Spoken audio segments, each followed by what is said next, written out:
A very, very, very warm welcome to everyone who's here live today. And this is our 6th session of our 9 sessions on the 3rd Gyalwa Karmapas, pointing out the essence of the Tathagatas. And so, very warm welcome. And for those of you joining us on YouTube, it's amazing, there's a lot of you. So good morning, or good afternoon, or good evening, or wherever you are. And so today, let's soldier on. I've not done very many pages of this text so far, and I think if we're at number 6 of 9, then better get a move on. So let's start with our excellent, excellent motivation and turn our hearts in loving care. Endless sentient beings, some of them in such wretched states, their minds totally torn, paranoid, hell states, the spirits so lonely, so hungry, so many of them, many, many more than humans. And then all the other realms, the animals, the humans, the gods. And then in our world, all those in war and hunger and poverty, so many beings. And then very especially those with whom we have a karmic connection, who are for us actually real sentient beings that we know. We hold them very dear to our hearts. Because you see, for us, they are a living example of all those beings we can only hear about, imagine. So, if a dog or a cat, marvelous. Sometimes we can feel so much. And they're real, they're real. So anyway, a very happy mind, because we have Dharma, Dharmas forever. And then such a loving mind, because we care for everybody so deeply, and that's why we're here. Thank you. Sonje chodon soje chonom la chancho padu dane chapsunje tagi jinso jipe sanomje rola penchara sonje dropara shuo semchen tamche dewa dam dewe jodan den parajoche Dongal dan dongal ji jodan shalwara joche Dongal me pe dewa dampadam men shalwara joche Yerin chadan netam Tralwe tanyom chempula ne parajoreche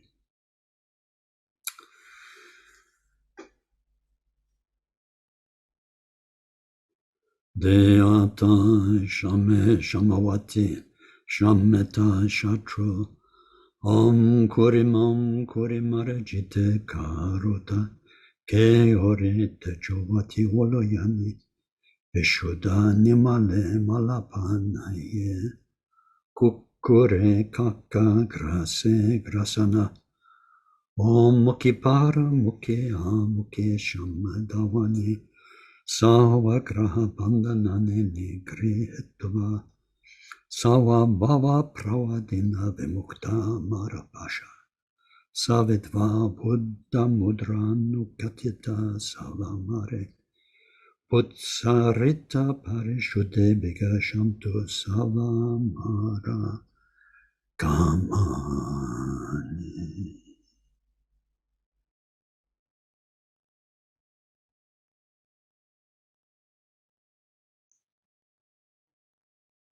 Kalen sawe lama rinpoche, tage chivura pende tenshula, kadren chempo gone jesonte, kuson tuche ngadrup, saldu sal.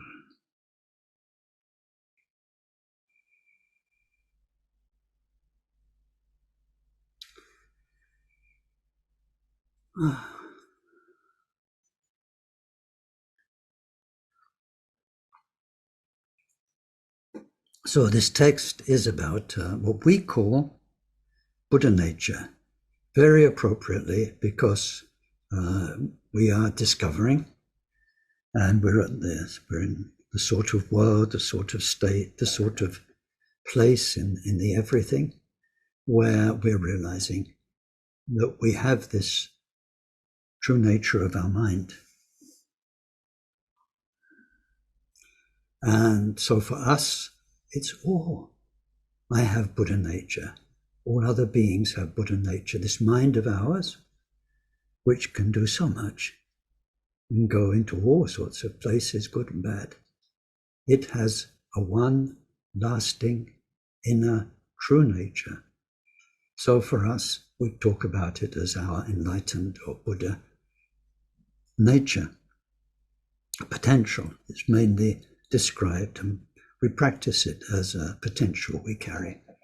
And we try to relate to that potential more and more in other beings as we progress along our Dharma path. The actual title of the text is not Buddha nature. In terms of potential, or if you put it into modern English as a book title, it would be something like Quintessential Buddha. It's about what it is, not what it is for us just now. Some true nature we hear about and study, but just what it is.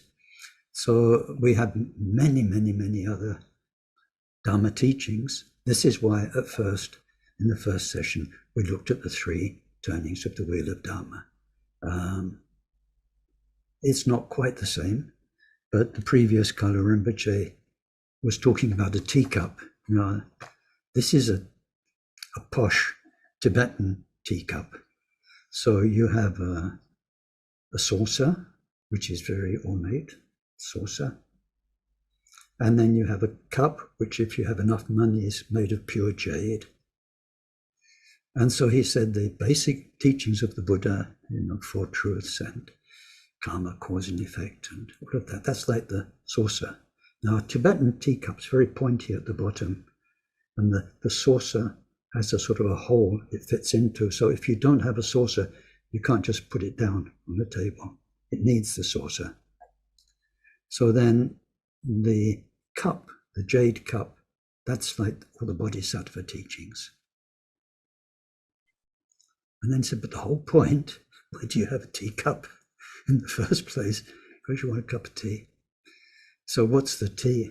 What's the nectar that it's all about? And these are the Vajrayana teachings, but the Vajrayana teachings are all there for one thing, which is to help us discover our Buddha nature and then clear away what's covering it and just become it. So that's what the title and that's what this text is. So the third Karmapa's focus is all about quintessential Buddha, the tea, the best tea, and what it really is. It's taste. So all the rest is, how can you say, taken for granted. So let's go very quickly, very, very quickly, because I did it last time, through sort of where did we get to so far. We looked at this thing of time, beginnings and ends, and we went through a lot about that. But the conclusion was, really and truly, there's only this present moment. That's all there is. That's the reason why I said about the saucer and the teacup and Hinayana and Mahayana. Past, present, and future, very, very important on a relative level. And as relatively, of course, they exist. That's what Buddha's saying. Marvelous stories, marvelous. When I forget the numbers, But he had these main disciples, Shariputra, Moggallana, and sometimes he'd tell a story. Oh, ages ago, and he'd say, and in that life, after he told the story, maybe a father and a son, he'd say, I was your dad, you were my son. And now because of this and this, then you ended up here. Or Devadatta, who was messing things up, what happened in a past life with him, how he got there. So of course, on a relative level, where we all are, the times exist. But now we're looking at quintessential Buddha mind. When we get there, when we uncover it, discover it, then it's beyond this time, this linear past, present, future. And it is the forever present moment. Present. Really, it's present every moment. And it is the real present while we have the illusion of time. So we looked at that from a lot. And then we looked at the end.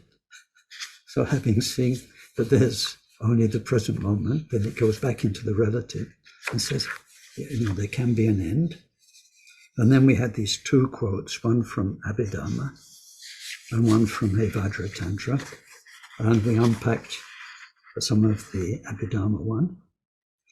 And we looked at specifically about time still, about the network of mental fabrication and how it all works, and how there is what is called false and correct mental activity. And so on a relative level, we can get it wrong, we can misinterpret, and then, or we can get it relatively right, so that within a relative level, like if I said a bicycle doesn't have wheels, that's not right. Bicycles have wheels. On a relative level, some things are right, and some things are not right. So we'll come back to that in a minute. But then in terms of all the rest of it, on a relative level, there is good and bad, there's all the virtue, non-virtue, all those relative level teachings. They're all the work of the mind is the important point here. So as long as we've got a relative level, we need to work on it. And then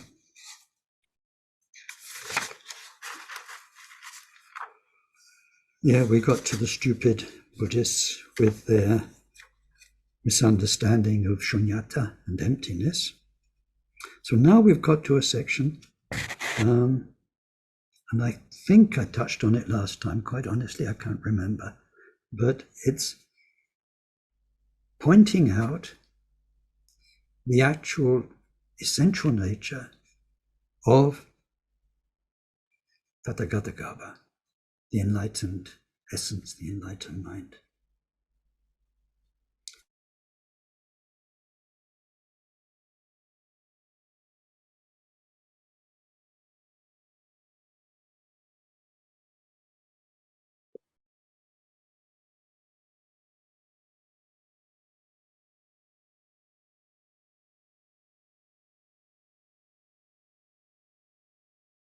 Sound. Am I back now? Back okay? Okay. Thank you. My internet must have dropped. Yeah. So we're in a big section about pointing out. See, now we've looked at time, past, present, future. Yes, there's Buddha nature, but then it's covered up by all the conceptual network, good, bad, and so on. Now, having got that sorted out, we're saying, but what about that nature itself? What about it? And so now we've got quite a big section which will examine it. And first, with general statements. So it says all things, all things, all things, all things of the world, all things of the Dharma path, all of them are neither real nor false. It's a huge statement. And I don't know what Buddhist things you've read, been taught, and practiced.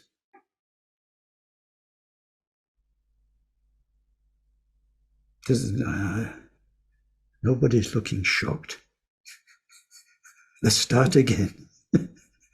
All things are neither real nor false. What the hell is the third Karmapa saying? We're here, we're at the mountaintop of teachings, right, with this. It doesn't get any better. It doesn't come from a better person, the third Karmapa. So whatever we've thought before about real and false and what things are, and especially whatever, because before, you see, in the previous section, we got the stupid Buddhists who go around saying that it's all illusion, it's all empty, it doesn't matter, all that kind of thing. Because the remedial dharma of shunyata, which pierces the illusions, takes away the solidity of things, and shows us how everything is mind projection, mind concoction. So then, having got out of the shunyata trap, then Karmapa says, all things, neither real nor false. So, I mean, we can take that as a truth. It might take us another 10 years to understand it, but keep it on a little card in your pocket. And if you're in doubt, all things are neither real nor false, says the third Karmapa. The wise, this means bodhisattvas in the 10 levels, consider them as being like the moon reflected in water. And we did this last time, I think, how everyone is in their own reality. Everyone. There is no objective reality that the wise can see, and the unwise are just projecting onto it. Am I still here? My screen went black. Okay. It's not as though there is a world, there is a universe, and we're all going around experiencing it in our own way. There's only people's minds, and each person in their own bubble of awareness. So then, just like the moon in the sky and the water and the eye all come together, interdependence, and make something which is very real for a person looking at the puddle. They see a moon. Then the person over there sees the moon in a different place in their own mind, and so on. So we're all experiencing. Now, the moon's a very simple example. Moon, puddle, eye. It's pretty simple. When we look at the truth of what Karmapa is telling us, or what the wise, the bodhisattvas see, is that what makes our own mental cinema each moment is the power of interdependence, the power of karma. So just like the interdependence of moon in the sky, puddle and eye make the experience, so we have karma creating ourselves, our own mind, our own baggage and all the rest that we carry around. And karma also creates the world we experience and the people we experience, brings people together, and so on and so on. So then we saw last time the ordinary mind is dhammadhatu. Now, I think we stop there. And it says the deeply realized do not make it any better. So even whatever, most fantastic lamas, Nagarjuna, somebody who's like, of course they realize, they make real, realized in that sense, they make real the Buddha mind. I need a drink, excuse me.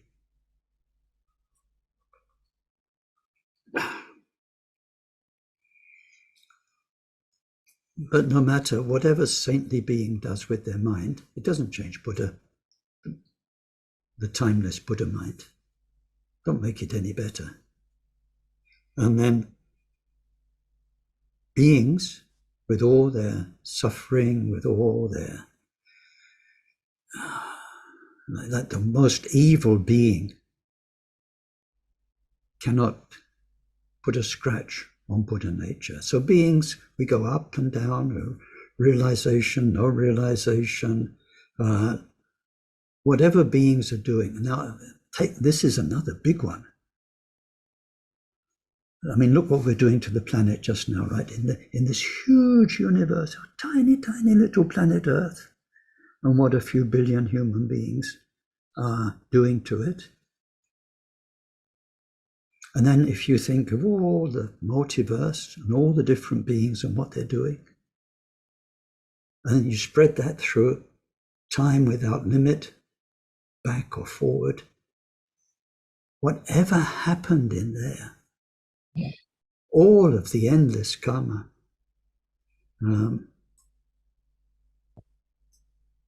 second, I have to adjust something.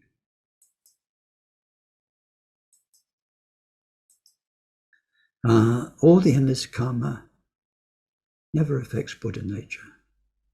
Can't do. So that's very important to know.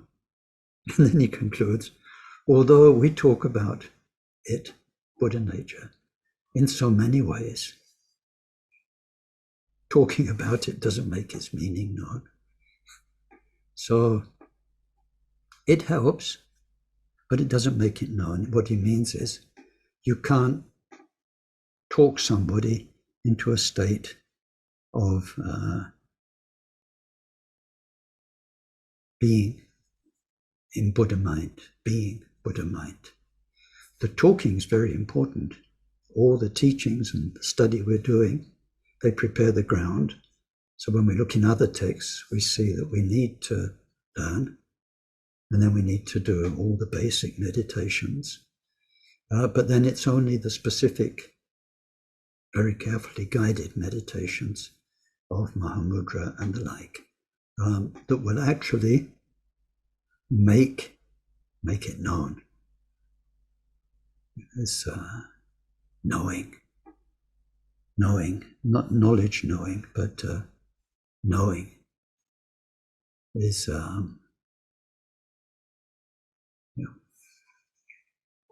So now we come into this big section which explains one part of Buddha mind, which is its qualities. When we look at Buddha mind, we look when we go through the big texts, what it is, and then what are its qualities, and then what is its activity. So here we're looking at qualities. And we'll do this in two sections. One of them's a brief introduction, and then we'll look at the qualities of the enlightened mind. Now this is very, very helpful because I don't want to be nasty about people, but let's say it's very too easy for a Buddhist meditator to go into a meditation state of clarity and very, very quiet, peaceful, and think, God, this is Buddha mind. And it feels like the background, the canvas of everything. So there's some truth in that. But it's what we call the second of the 5 stages of the path. It's the stage of, it's called yoga, actually joining one's mind with the absolute we train. So there are many, many meditation experiences we have that get us closer and closer until there's the first real breakthrough into Buddha mind. Now, what it's got, that simple, quiet meditation that feels like the background canvas of everything hasn't got, we can sum up in one word, and that's blessing. And then that blessing is there because of all the qualities that are in it. It's like you eat something and the texture is so nice and the flavor is just amazing, and then there are crunchy bits and so on. And you realize you're eating one of the most extraordinary little bits of food on the planet. So all of the qualities that are in Buddha mind and that have always been there, never change, are,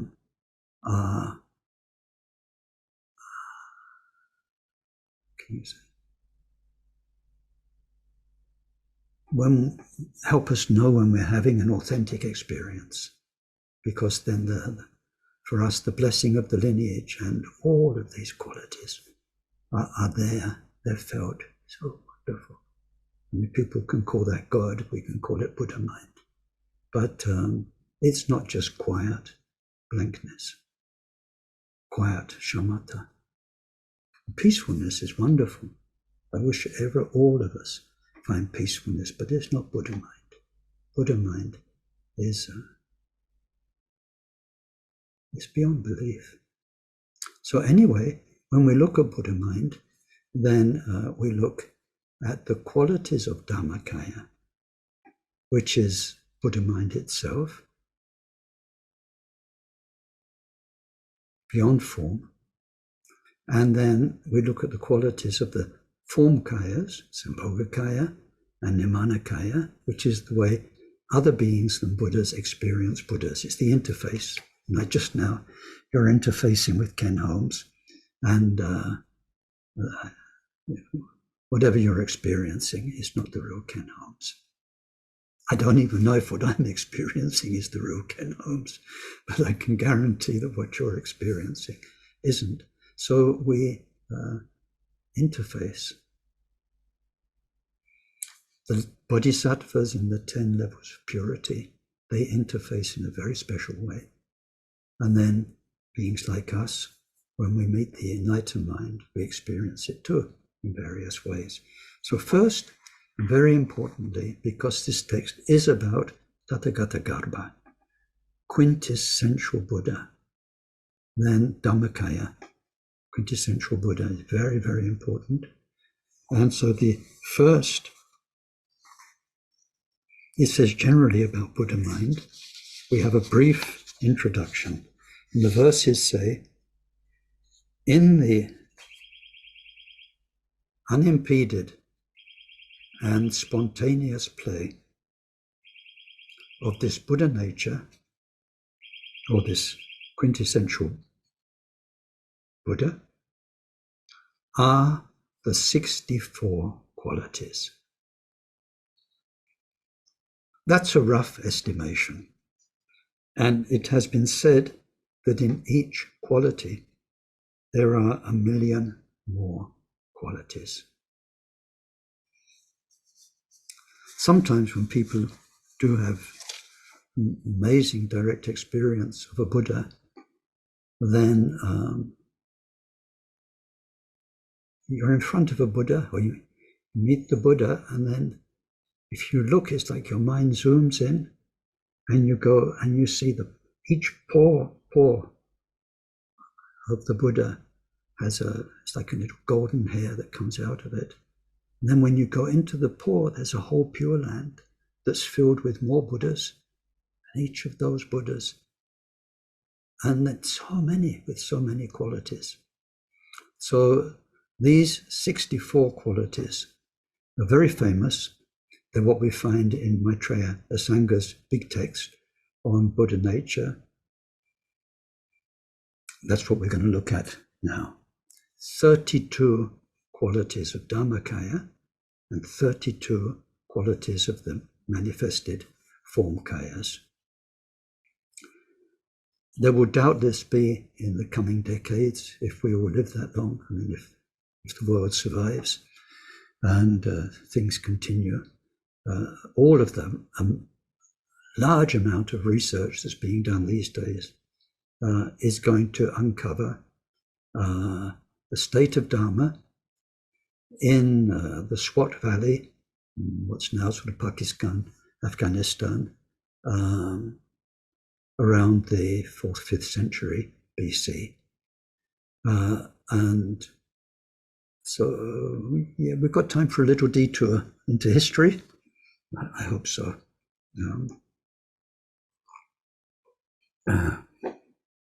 Okay, history. I can take my glasses off. So, we're going to be looking at 32 qualities of dharmakaya, 32 qualities of the form kaya. They're particularly about how people see Buddhas, how people experience Buddhas. Now, so we need to know that when we go back to earliest Buddhist, whatever, they never represented the Buddha by statues, by paintings. Buddha was always represented by either a footprint or sometimes by a lotus or a symbol. The reasons for that we'll come to with the form kayas, but it kind of addles your mind when you look at a Buddha.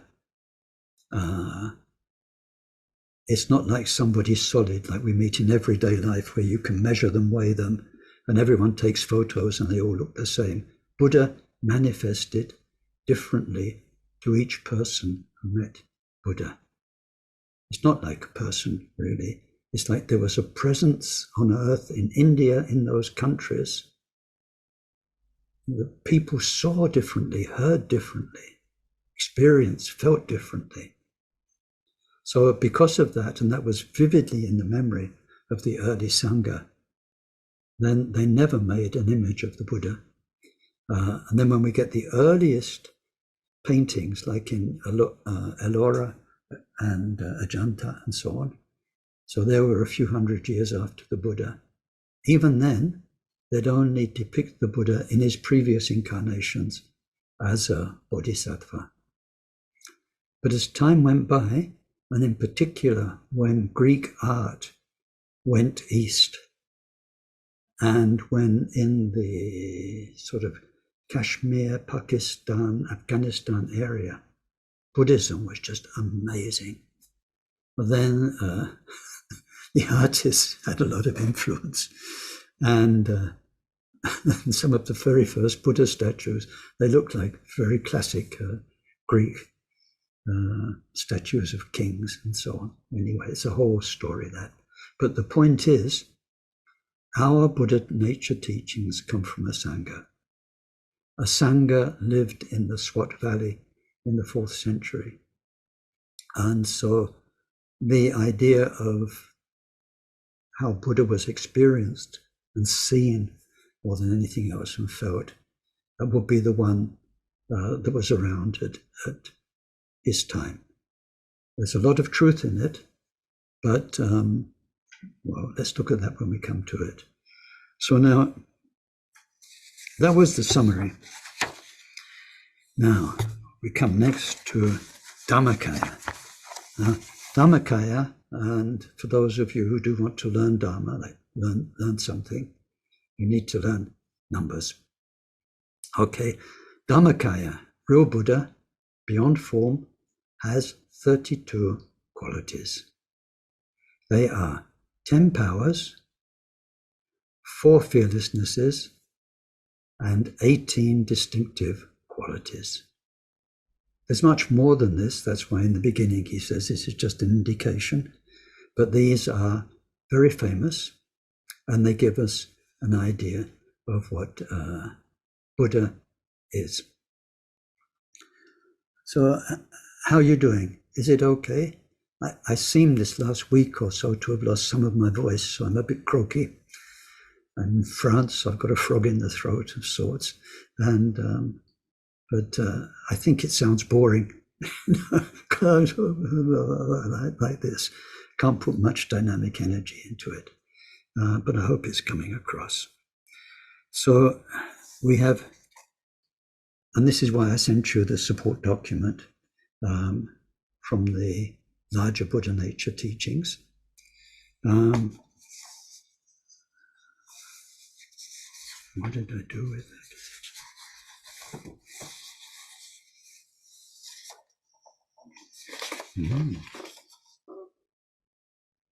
Oh yeah, okay.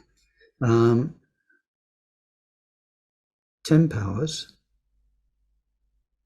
4 fearlessnesses, 18 distinctive qualities. So in the support document, you've got quite a thorough explanation. It comes from my book, which is the root text of the big teaching, 400 and plus verses on Buddha nature, plus a little commentary for each verse. So it should be very helpful. And so first we get the 10 powers. Now these powers in that original text are compared to a vajra. A vajra, Indra's thunderbolt, the ultimate weapon. It can destroy anything, and in itself it can never be destroyed. So this is timeless truth. These are 10 powers of wisdom of the Buddha. So Buddha mind is wisdom. Buddha mind is wisdom.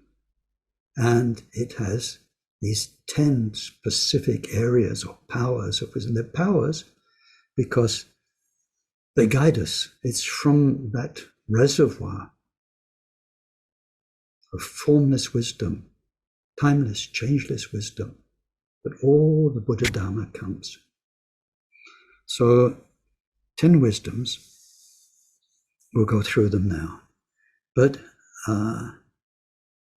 what brings us to life is when we study the stages of the path, and in particular, the 10 bodhisattva levels. Because this is the story of the end of the line.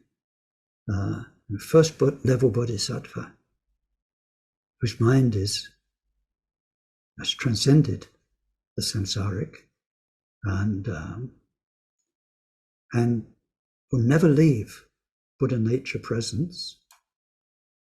But on first bodhisattva level, even though you're plugged into the ultimate and you're not going to go down into samsara anymore, you've got a whole load of baggage from the past, all the stuff that comes up in your mind and is powerless. That is a veil. So of these 10 wisdoms, the first level bodhisattva, you get a bit. And then when we study that, and then we see, and then when they go to second level, more and more, and then how they can help other beings through that, then you get to 10th level bodhisattva, like Maitreya and Chenrezig and so on, and how they can help other beings as much as Buddha. But even then, not all of the very, very fine veils that are left through all their past karma are gone. So it's only when they're gone that there is the totality, the infinite amount of wisdom that's been slowly and slowly opening up and opening up through the levels. So of course we can't go through the 10 bodhisattva levels this morning, so I just have to tell you about Buddha's wisdom, 10 wisdoms. So the first one, in Tibetan, it's Ne Dang Ne Mayin. And some people translate it wrongly and literally as knowledge of places and non-places, whatever that could mean, places and non-places. Ne in Tibetan means it's possible. So knowledge of the possible and the impossible. So this means some causes can bring about certain results. So that's possible. If you've got the causes, then they can be used to make a result. But some causes simply can't. So the classic example, the main point actually, is that non-virtue will never produce happiness in the long term for the person who practices it. It's just not possible. And then these days, many people talk about, I always forget the name. It's a film called The Secret or something like that, where you can manifest more or less anything you want if you think about it hard enough, if you wish it hard enough. You can't. It's if you've got the karma, the karmic capital to manifest something, and you really focus all your energies on it, then it can happen. But not just focus can make things happen. So Buddha's first power of knowledge is to know which causes can produce which results and which can't. So turn it round the other way. If you want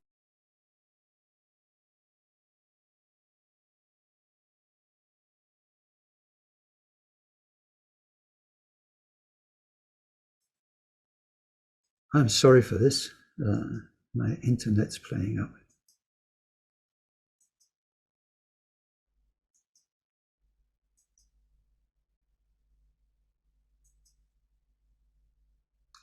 Am I back now? No, good. Okay. So Buddha's, or this timeless Buddha mind knows all, not in terms of ideas, or it's not like the biggest Wikipedia in the world, just knows spontaneously, instantly, what results can come from what causes. If you want this result, then you must apply the causes. It's like here, if you want a sunflower to grow, you must have sunflower seeds. Nothing else in the whole world can make a sunflower.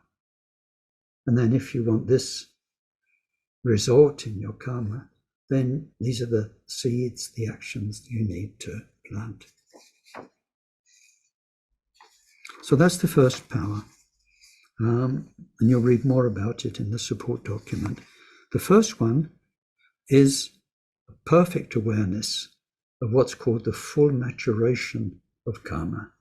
So full maturation, or coming to complete maturity, means that karma, our deeds, can produce a certain rebirth. And when we look at karma, it's got 3 levels of result.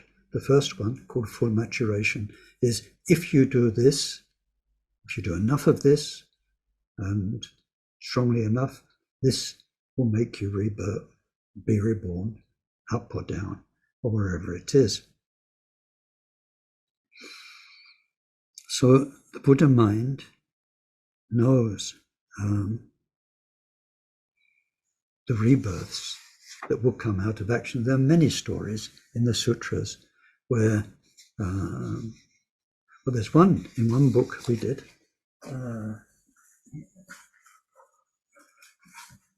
This book, Former Lives of the Karmapas.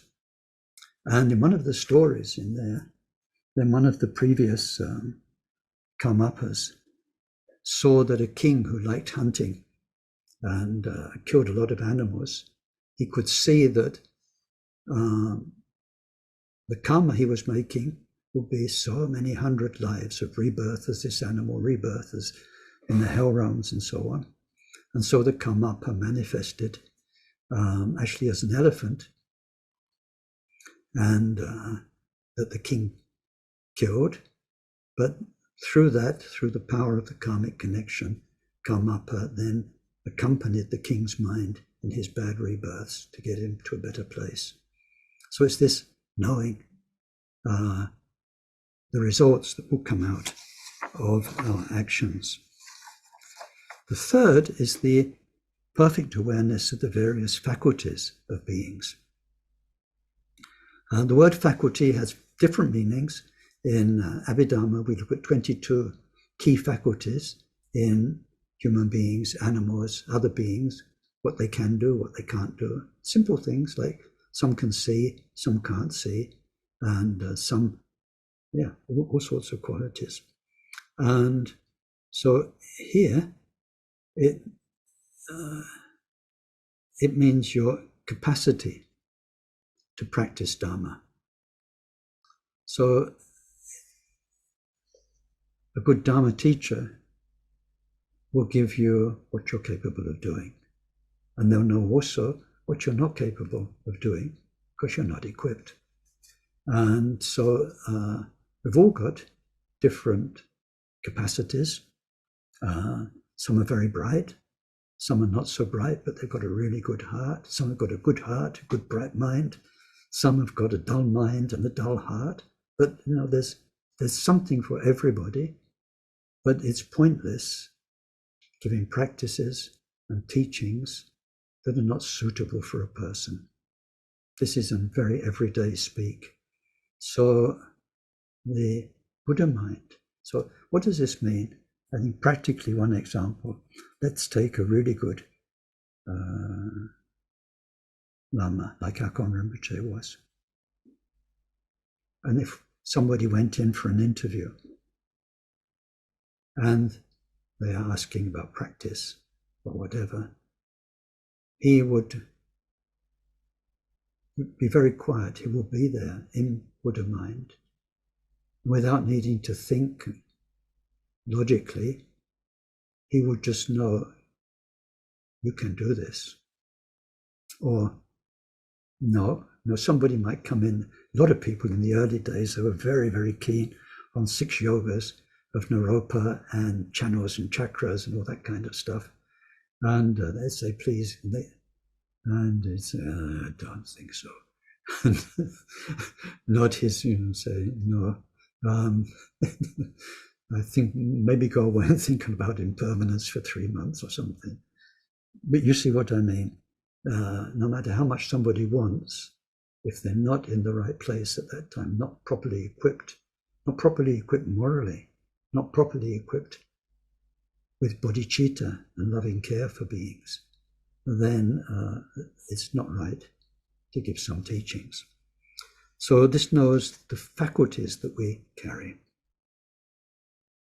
Fourth one is the awareness of the different temperaments of beings. So this is, in a way, it's like faculties, but it's really looking at types, angry types, lustful types, jealous types, proud types, dull types, and knowing which practices will suit them, which ones they need to overcome their obstacles, but then also how their obstacles can actually become a treasure if they're used, in the right way. So, and then all sorts of temperaments. Some people are very peppy, powerful, present. Some people are withdrawn, reflective, introvert, and so on. It's understanding that, and not just what's on the surface, but what's deep down inside the person. Buddha mind has perfect knowledge. Often when we looked in the other course, mirror-like wisdom, everyone who comes in front of the mirror sees their reflection. This is the mirror that knows. Number 5 is the perfect awareness of beings' wishes. So it's one thing, you're capable of doing this, you have the faculties, and then you've got a temperament, but maybe that suits, but it's not what you want. So we have wishes. We have wishes on the surface. We have the way we define ourselves to ourselves and to other people.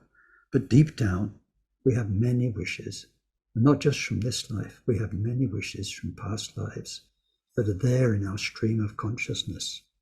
So it's knowing what beings really want, because that's an enormous factor in helping somebody along the Dharma path.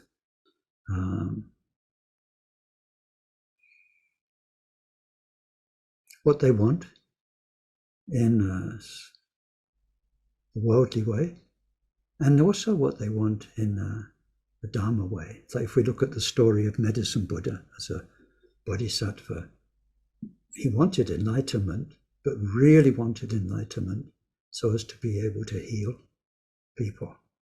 So there's all sorts of levels of want that the Buddha mind, there's nothing hidden from it. This is the point. When it says perfect knowledge, it means it's not at all misled by what seems to be people's own projection and manifestation, and it knows very, very perfectly, nothing hidden. The next one, number 6, is perfect awareness of the paths that determine each and every state. So this is similar to the first ones. It's perfect knowledge of cause and effect, but now it's about Dharma paths, and not just, how can you say, classic traditions and paths. It's very, very personalized. And there's not really an analogy, but it's like somebody who's a guide, who knows a whole area of land very well. And they can know the person, look at their capacity, how well they can walk or climb and whatever, and where they want to go. But they'd say, actually, the best thing is to go up here, around there. So knowledge of Dharma paths is wonderful. With a teacher like Akon Rinpoche, is a Dharma sometimes extraordinary. And then we read, like in Zen tradition, the best thing for one person was to sweep the floor. That's their Dharma path. Milarepa, he built houses. That was his very, very best path. Nothing could have been finer. He wasn't receiving empowerments, doing all the stuff the other people with Marpa were doing, but Marpa knew that was his best path. Number 7 is perfect awareness of meditative absorptions and penetrations. When we read through Milarepa's story, then we see how even his wonderful yogic disciples came to him with their experiences, and he was sort of on top of them all. Number 8 is total recall of former states. So when we look at arhats who've mastered shamatha through the 4 dhyanas, they can sometimes recall 10 lives, 100 previous lives, but there's a limit. When we look at bodhisattvas, they can recall, depending on the level, so many past lives. But only the Buddha mind knows everything, because it's the space in which everything and everybody ever happened. It's known. There's no question of veils to knowledge.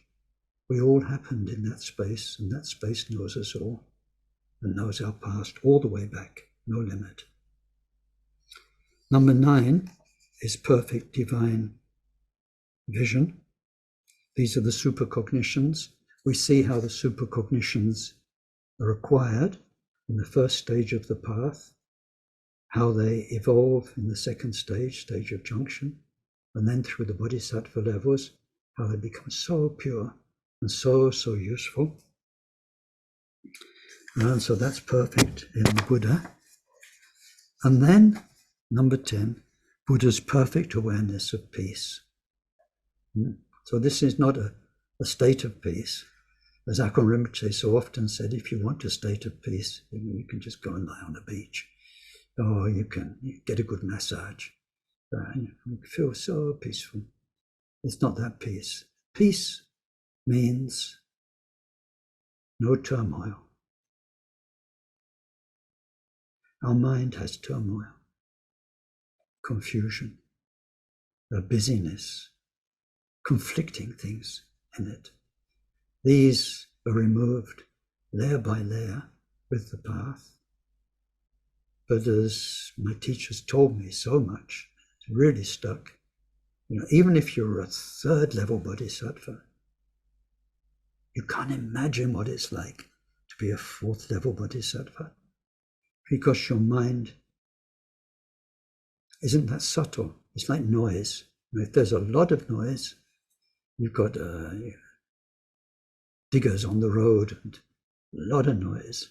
It's just amazing when it stops. And then when it stops, you can hear, oh, the man next door's got the stereo on. And then when he turns the stereo off, oh, the tap's dripping. And, you can't hear the quieter until the noisy has stopped. In our mind, it's only when the turmoil and the busyness has quietened down that we realize there's a whole other layer. So the first layer has come to peace. It's been pacified. The trouble, the opposite of peace is trouble. Troubled mind, troubled water. The trouble has become pacified, is peace. And then another level. So only in that Buddha mind, only for Buddhas, when one achieves Buddhahood, is perfect peace known. So they're the 10 powers. As you can see, they're all powers of knowing, powers of wisdom. Because of those, then next we get 4 fearlessnesses. Fear is a whole topic. Maybe one day we can do a course on fear. But fear and hope is a very, very big topic. So when we reach first bodhisattva level, which is the same as getting out of the power of samsara to make us be reborn, same thing. When we get there, a whole raft of fear will be gone forever. We get a list of them in the details of the first bodhisattva level. But then it's only with Buddhahood that there is total fearlessness. Now, this isn't really fear of stuff anymore. This is very much related to teaching Dharma. So the first one, excuse me. What you need to know is that when you become Buddha, you reach the double fulfillment. It's the very best thing you can do for yourself. And by some miracle, it's the very best thing you can do for everybody else. It's not like the idea of to help everybody else, you need to sacrifice. I mean, you need to hurt yourself, or you need to be deprived yourself. What we see is that when you make your mind go back to its natural state, it's the very, very best thing you could do for everybody. But it is for oneself perfect fulfillment. Perfect fulfillment. So when we look at these fearlessnesses, some are connected to fulfillment for oneself, and others are connected to fulfilling one's bodhisattva prayers to help others. So the first one is about fulfillment for oneself. And Buddhas, let me read you the text, it's easiest. They know that their wisdom, which embraces everything, is perfect. There is nothing hidden. They know. See, they don't have the fear of, okay, I know all this, I see it all clearly, but maybe there's something I don't know. Now, if you're an intellectual, of course you can say, yeah, but even Buddhas, how do they know that there's something they don't know? Because they don't know it. That's words, that's thinking, it's logical. But when you meditate and you get experience of meditation, when you reach the bodhisattva levels, it's not like that. It's not like that. There's no doubt. No doubt. So they know their wisdom is perfect. It embraces everyone and everything. And the reason that happened is because they took away everything, call it impurity, that veiled their mind. Everything. It's been going bit by bit through the bodhisattva levels. Now everything's gone. And so through the last levels especially, it's like you're doing a perfect cleaning job. I used to have in Paris a glass tabletop. I don't know if you've ever had a glass tabletop, but to have it perfectly clean without a speck of dust or any mark, it's almost impossible. Nature doesn't allow a perfectly clean glass tabletop. So, but just imagine you take away the clutter, you polish the tabletop, and all of that, and then you see in that vast clear surface, just for a moment, there's not one speck of dust left. Well, that's it. There's nothing more to know. It's clean. So when everything's gone, it's perfectly clear. So that's their first fearlessness. And it's the source, this fearlessness that comes from this perfect wisdom of everything, means they know that whatever they're teaching, doing, and so on a relative level, is without bias, is perfect equanimity and love for all beings. So this is the culmination of all the Bodhisattva's work on meditation, stages of meditation. The second fearlessness is related to fulfilling others' lives and fulfilling one's own wishes to help other beings. So this is about pointing out people's faults. And so when Buddhas point out faults, then they are clear, they are honest, there is no agenda, and what they are saying is perfectly right. I mean, when we start off on the path, one characteristic of samsara is we see fault. One can see fault in this, fault in that, fault in him, fault in her. And so it's only when our mind is free from a personal agenda that we start to witness things and people as they are. And then when we take that all the way up to the perfect Buddha mind, then it knows this is the problem here. Yeah. I trained as an engineer. I've got a few friends who are factory engineers who go in to sort out a problem. Factories are huge things sometimes. Pipes, tubes, processes. Oh, so much. And a good engineer, you go in, you walk around, you half listen to what people are telling you. But that's where this is what's spoiling everything. You know, that's the problem, and you can get people to fix it. So Buddhas, when they speak about force, they are speaking absolute truth, which they know through their own achievement. The next one, the third fearlessness, is also related to benefiting other beings. And they are fearless. So first was the faults, right? And now pointing out the remedy, the healing, the medicine, which is the path of Dharma. And so they know it is the way to freedom, to liberation, to enlightenment. They proved it for themselves through all the bodhisattva levels, working with hundreds, thousands, tens of thousands of beings. They've seen it again and again.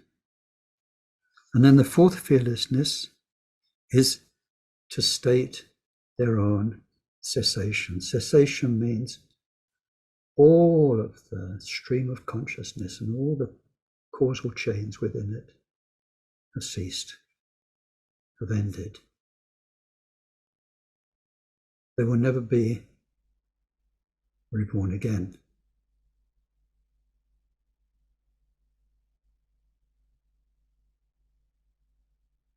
It's very hard to explain this one. It takes experience, time, a bit more study, but anyway, it's the fourth fearlessness.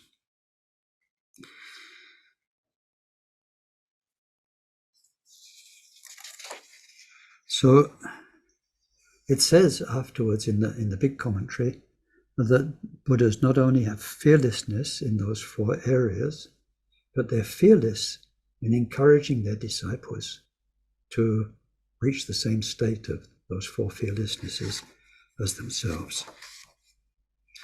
Now we've got 18 distinctive qualities, 6 of conduct, 6 about realization, 3 to do with their enlightened activity, and 3 unique qualities of Buddha's wisdom as opposed to Bodhisattva's wisdom.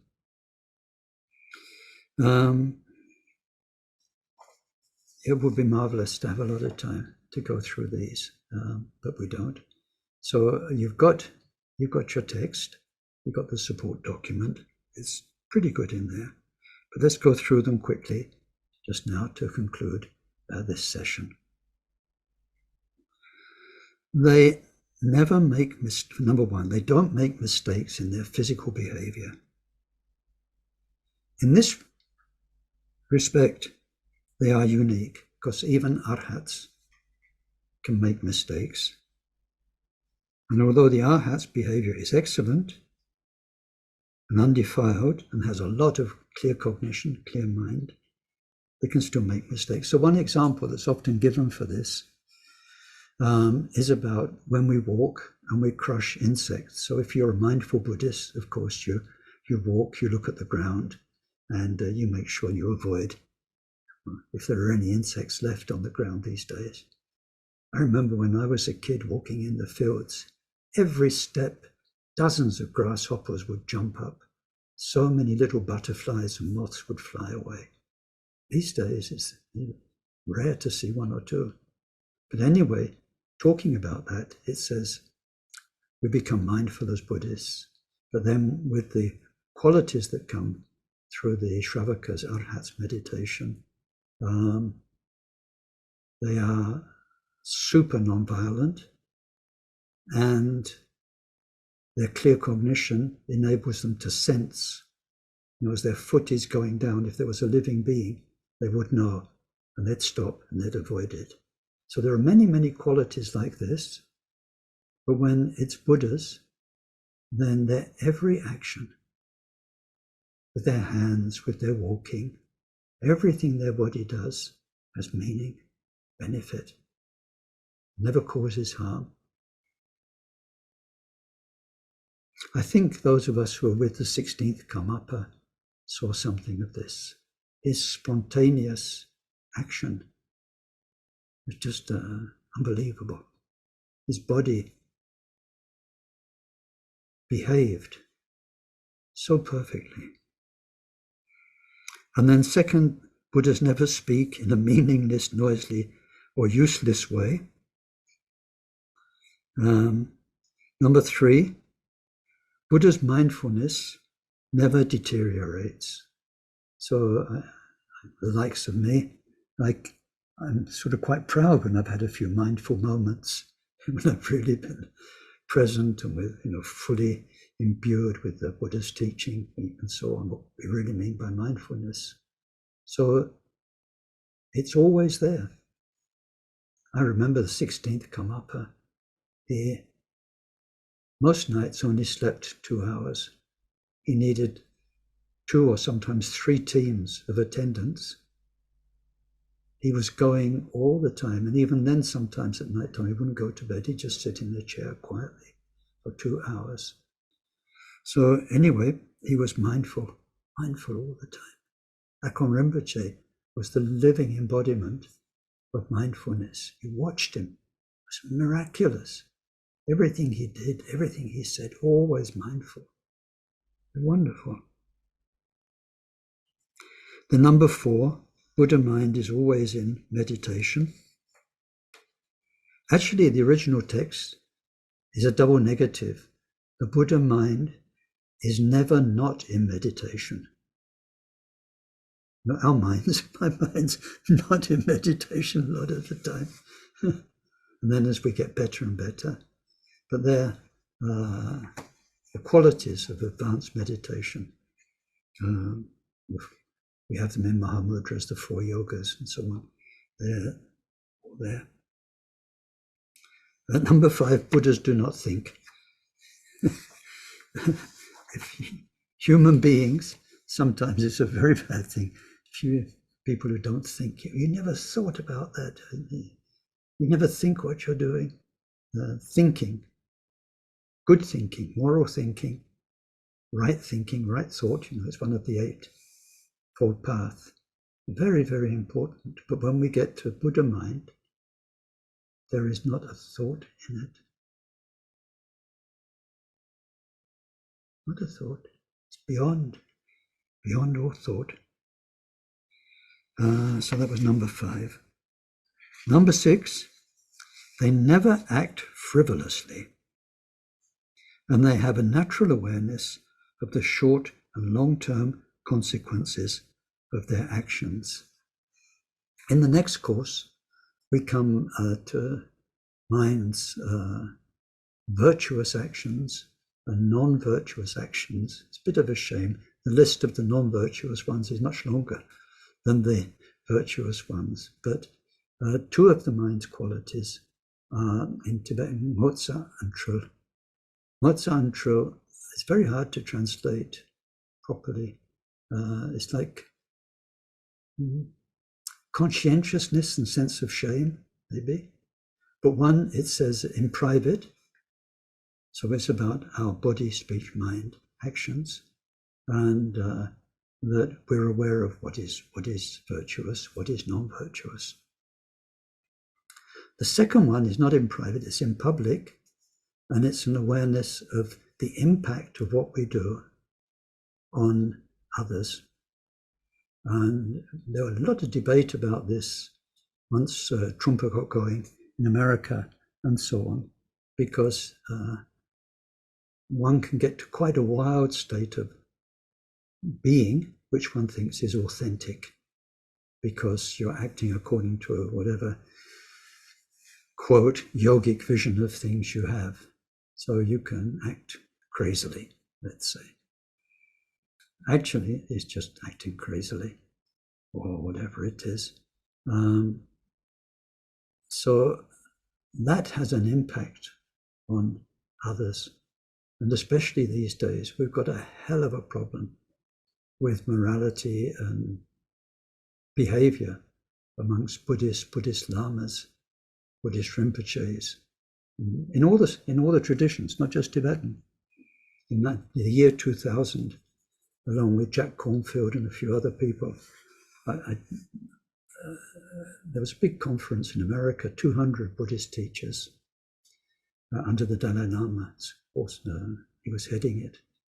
And so we had breakout groups, and one of them was about misconduct, misuse of power, misuse of money, misuse of sex, and so on, in Buddhist traditions, and trying to draw up guidelines and that kind of thing. And it was all in total secrecy and confidentiality, so people could speak openly. Every Buddhist tradition, everyone, had those problems. And this has an impact on others. People think, gosh, they're Buddhists and they're doing this. And it gives Dharma a bad name. So anyway, Buddhas never act in a way, it says frivolously, because they have a natural awareness of the short-term and long-term consequences of their actions. Also, it mentions specifically indifference. It says, another double negative, the Buddha's indifference is never unintentional. So sometimes the best teaching for somebody is to ignore them. It doesn't mean Buddhas don't care. It means whatever, somebody's whatever, attention seeking or proud or whatever it is. But sometimes indifference, a show of indifference, comes spontaneously from a Lama. I've seen that many times with good teachers. It really does impact people who want to be the best disciple and want to say, Rinpoche, look what I've done so good. Grunt, so what? So what? Then number 7, a Buddha's care for everybody never deteriorates because it's very pure, it's natural, it's the very source. It can never never deteriorate for any reason. To explain this fully, we need to go into stories about bodhisattvas on the levels. We don't have time. Their diligence never wanes. Neither does their mindfulness in helping others. Their prajna, their wisdom, is always clear. This word prajna means relative level wisdom. Always perfect. And their perfect liberation, that's number 11. And also the autocognizance. We had this word in another course, Rarik. The self-knowing is always very pure. So Buddha's attitude was summed up in those six qualities. Aspiration, diligence, mindfulness, never wane, prajna, perfect, liberation, perfect, self-knowing, perfect. And then their activity, enlightened activity. Buddha's physical actions are always preceded by, accompanied by, and followed by primordial wisdom. And then number 14, Buddha's speech, actions of speech, always preceded by, accompanied by, or followed by. When we study karma, we see these 3 times: the intention before we do something, the mind when we do it, and how we feel about it immediately afterwards. We're in that kind of area. So Buddha is perfect. And then number 15, every action of the mind is preceded by wisdom, accompanied by wisdom, and followed by wisdom. That leaves us 3 more qualities. I'm sorry for these lists, but we need to do it today. 3 qualities related to their wisdom. First one, their wisdom of body, speech, and mind is completely aware of the past. There's no cut-off point. And then number 17, their wisdom is unobstructed. Unobstructed. There's nothing that diminishes it, reduces it, blocks it. Totally unobstructed with regard to what's going on in the present. And then number 18, the same with the future. So, of course, first Karmapa is famous as being knower of the 3 times. These are these 3 aspects of jhana. The 4 fearlessnesses are compared to a lion. King of the jungle, scared of nobody, scared of nothing. So it says Buddha is like a lion. And then the 10 wisdoms we saw, they are like a Vajra. And then we have these 18 distinctive qualities. And I've lost my page, but anyway.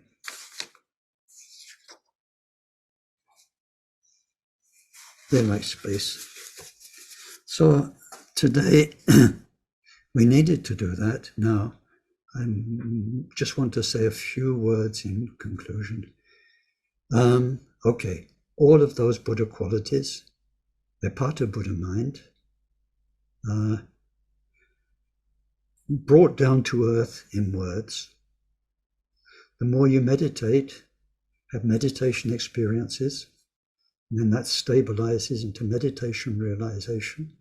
And then when our mind is freed from the samsara trap, and we're in first bodhisattva level, then all of this makes more and more sense. Now, especially in the 10 levels, you will experience Buddha fields with Buddhas, pure lands, take your breath away. Many, many, many of them. And there you will see Buddhas and hear Buddhas speak and witness them, unlike any way we can meet enlightened beings here on earth. And then what's being said here about the fearlessness, the distinctive qualities, and the 10 powers becomes more and more real. even for very, very great beings. They realize that to actually become Buddha, it's just so much. So much. Our wonderful teacher, Taisitupa, he says, whatever he has, he says, I'm not Buddha yet. He's being, in terms of his manifestation to us here, right now, very honest, because even the most wonderful, enlightened, relatively, partially, very much so enlightened beings know what the real deal is, what a totally pure mind is, what total wisdom is, and what the total power of knowledge to help beings is. This is really what we're studying. We'll come back to that next time. Next week we look at the 32 qualities of the form kaya, and that becomes very, very important and relative. So let's dedicate what was good today, and then we can have a little session together.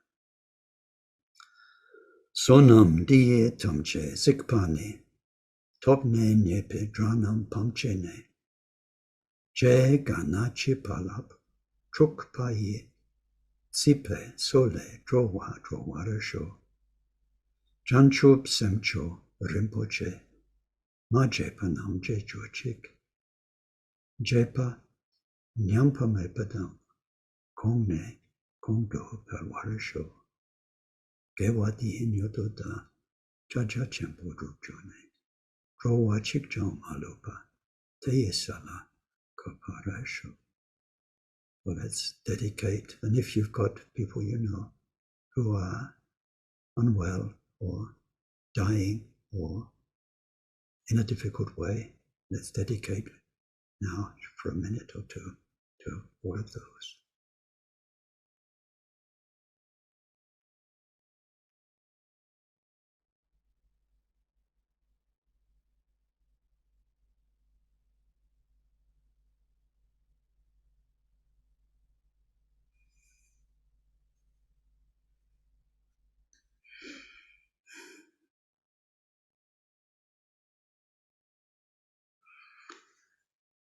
So thank you all very much. Now,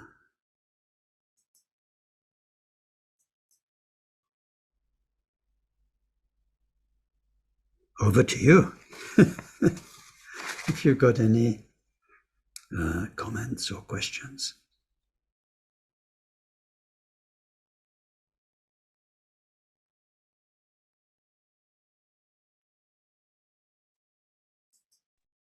Ken, if I can go back to that thing that you said very early on about all things are neither real nor false.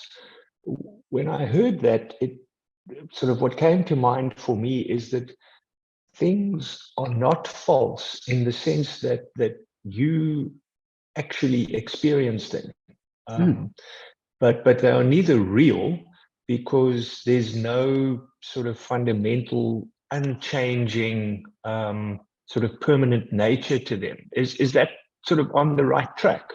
Absolutely, absolutely. Thanks. Yep. I mean, that's it. I mean, to develop it further takes us a long way, because we start looking at what we call the 4 main levels of Buddhist view, and then about, is there a material universe out there or not, the relationship between consciousness and perception, what's called the purely intimate or personal nature of the universe. There isn't a world. Each person is in their own world. For them, it is the world, but actually it's their world. So from that point of view, it's as real as it gets for each person. But then when we see how everything is mind and how mind can change, if it was real, in Buddhist terms, it couldn't change. That's just the way it is. You change your mind, and so much can change. Thank you.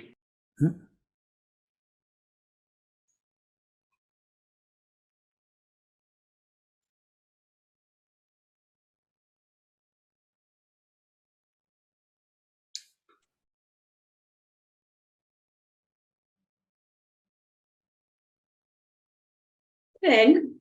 Roz, hello, yeah. Yeah, this isn't a question. This is just more of a statement. And I think it's a statement of appreciation about everything. It just seems to me actually quite amazing if you just take this planet and you've got how many 7-8 billion people, yeah, and all the non-human beings, and that's however many billion worlds just on this planet, because we're all experiencing our own worlds in our own way.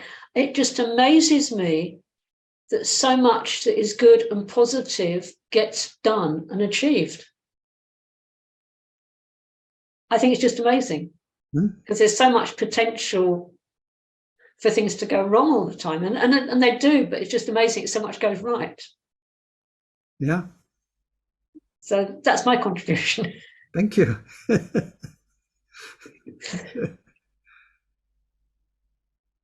I mean, I teach the words and these ideas about the extent of Buddha mind, but I think the reality is just, I can remember they said, you couldn't take, you'd explode if you know. Because it knows all of this. It knows all of this. And where it all came from, all of, like you said, all those beings, even just in this planet, where they all came from, why the mayfly is the mayfly, and why President Putin is President Putin, and all the rest, without thinking, just knows it all, because it's the holder of everything that ever happened and ever will happen. If we think about it in human terms, it's just mind-boggling. What we need to do is work our way there step by step through meditation. Then it makes so much sense. It just opens up, and that's the way it is. It's just the way it is.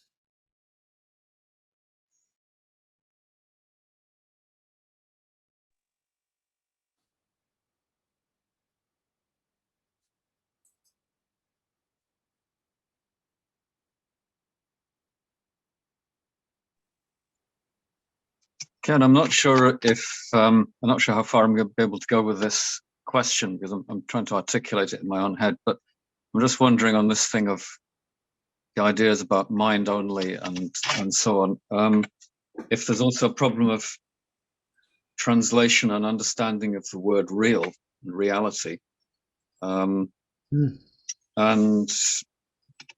yeah, I'm not quite sure where I can go with that. But I mean, last night I was just watching a video on YouTube, for example, by a channel called PBS Spacetime, and they're looking at some of the latest sort of things in physics and particle physics and so on.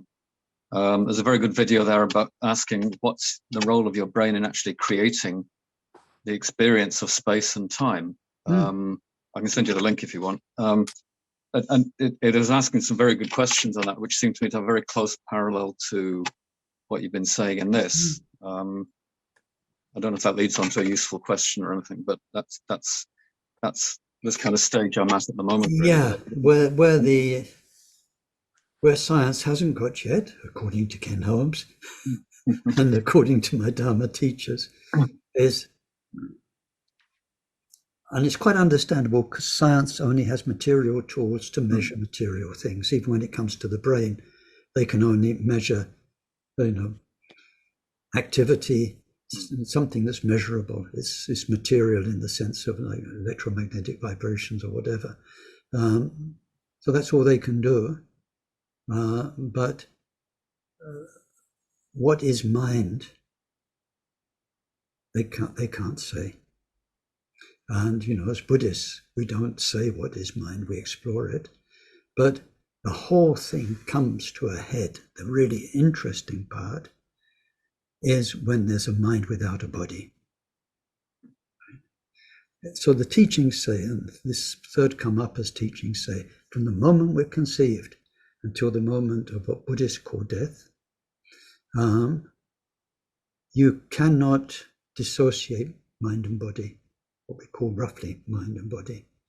So that our mental activity is very brain dependent through our life. And that's part of what it means to be incarnated human. But the thing is, what about when your body stops? And then the Buddhists say the mind goes on.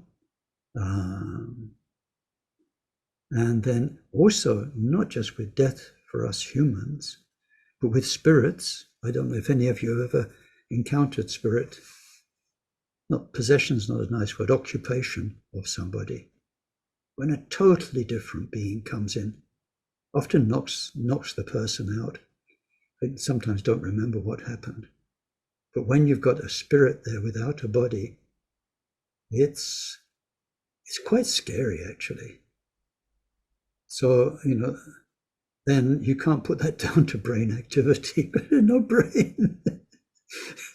And you get all sorts of spirits, like when every year the Dalai Lama and Nechung Oracle.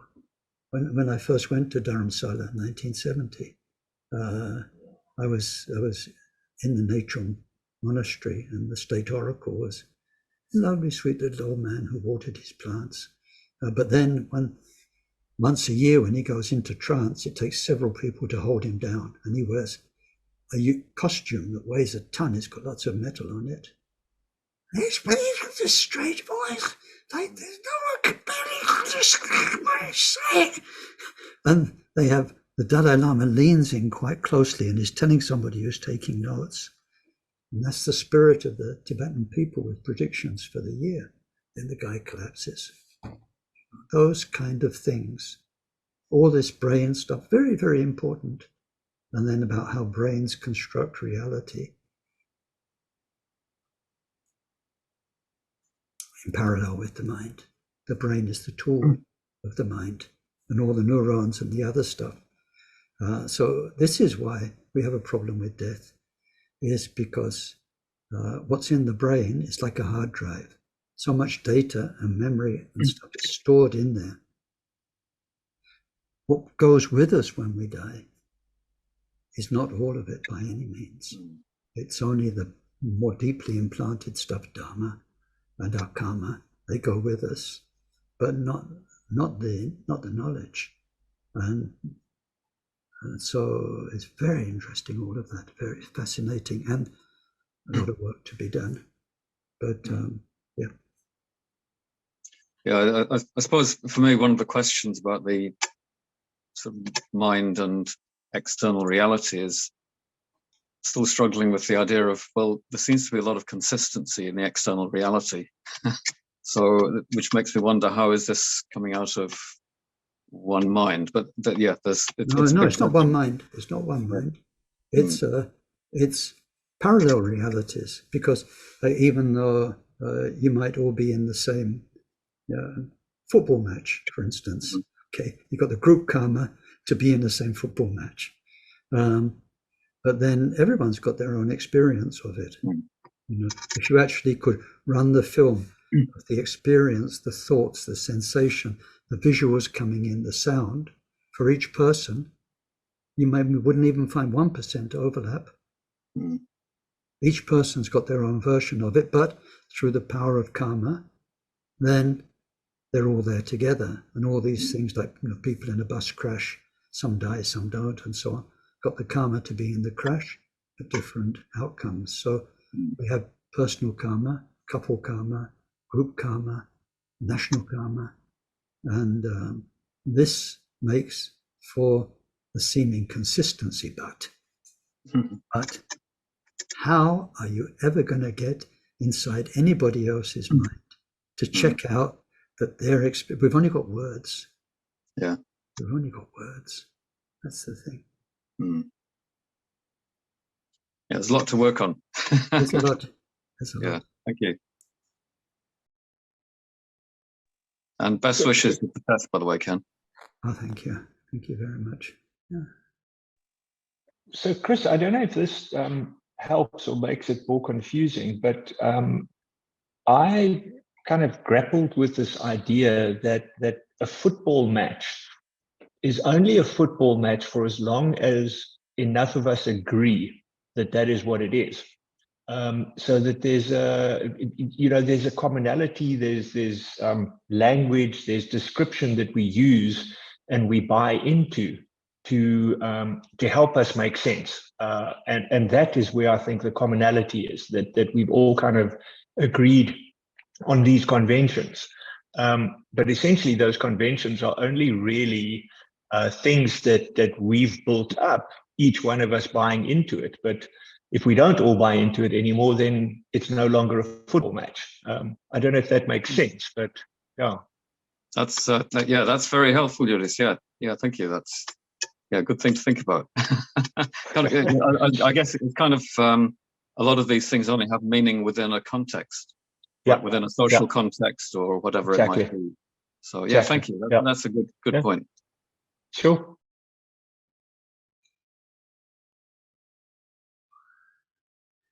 Okay, well, maybe it's time to go home and do things at home if you're already there. And see you again next week. And thank you so much, Ken. Thanks, everyone. Take good care, everybody. Thanks, Ken. Great to see you all. Thank you. Lots and lots of love to you all. Take care. Bye, everyone. Bye-bye. Thank you, Ken. Thank you, everyone. Bye.